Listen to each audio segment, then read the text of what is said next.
Good day, everyone. My name is Please Ambassi Otare from the Department of Mass Communication, Faculty of Communication Technology. I'm from Unicross. I'm here to talk about on the topic juvenile delinquency. These are crimes caused by children who are below the age of 18. And I have my interviewee here who can throw more light on those crimes caused by them. Good afternoon, Ms. Ru. Good afternoon. Please, I'm talking on juvenile delinquency. Please, do you have any idea or any view concerning the topic? Okay, when we talk about juvenile delinquency, we are talking about those crimes committed by teenagers. Teenagers here, they are those children below the age of 18 years.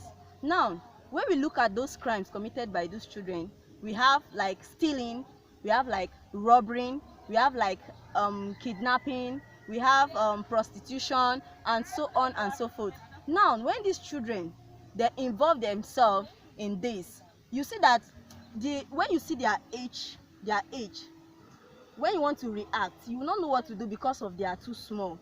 So even the court have made it to our own understanding that you don't arrest people who are below the age of 18 years. Now, we have some things that comes out at the cause of that. Now, these children, when you see them embarking or engaging themselves on this act, you see people begin to baffle. They begin to baffle because of their age. Now, when you meet a young girl or a young boy at the age of, let me say, 16 years, 15 years, stealing or robbing or having sex, you understand? You begin to ask those questions. You ask why. It's because of the world we find ourselves today. And come to look at this generation. The generation is bad. It's a spoiled generation. That's why you see little children, even at the age of 2 years, you start seeing them practicing some of these acts. These acts which are not lawful. Now, in this case, before you see them like that, maybe some of them, they are peer groups, the types of friends they follow. When they follow a friend that smokes, you don't expect them not to smoke. Like in my community, there's a place that little children, when you go there around 6 p.m., you see little children smoking. Is not even cigarettes, they smoke Indian hemp, which sometimes I have one that is running mad now because of that. The thing have made the person gone nuts. You understand? So when we talk about juvenile delinquency, there are those crimes committed by those little children. Thank you very much, ma'am. But you know, these children have guardians, they have parents who take care of them.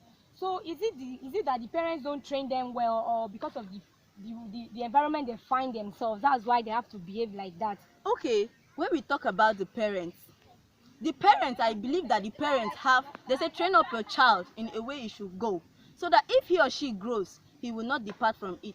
Some parents have failed in that aspect. Like, for example, if a child leaves the house, a child who is not up to 18 years leaves the house and comes back around maybe 10, 11, 12, and you see some parents, they don't even question the child. Some fathers, if they want to talk, and the mothers will say, leave my pikin abeg, na me know how I suffer born am. You understand? So parents also, they are involved in spoiling these children. Now, some people, when you see them, like for parents, they want to play their love in the night, they won't even bother to take the child out of that vicinity. They would rather leave the child and say, now small pikin now, may we leave am, may e dey here, no know wetin dey happen. But it's not true. You know, little children, they grab bad things faster than good things. They grab bad things more than good things. Now, if you think that child is sleeping, once the child hears any noise, the child will wake up. Even he will not sit, he will just be awake, using his or her ear to listen to whatever is happening. Any sound you make, the child understands. That's why you see some people. I've come across a situation where somebody, a little child, at the age of 11 years, this child was caught with a cigarette, smoking. Now, when I approached the child and I asked the child, little boy, why are you doing this? The little boy told me, my mother smokes, my father smokes, my elder brother smokes, so why then will I not smoke? You see why I say parents at the cause of some of these things that children do.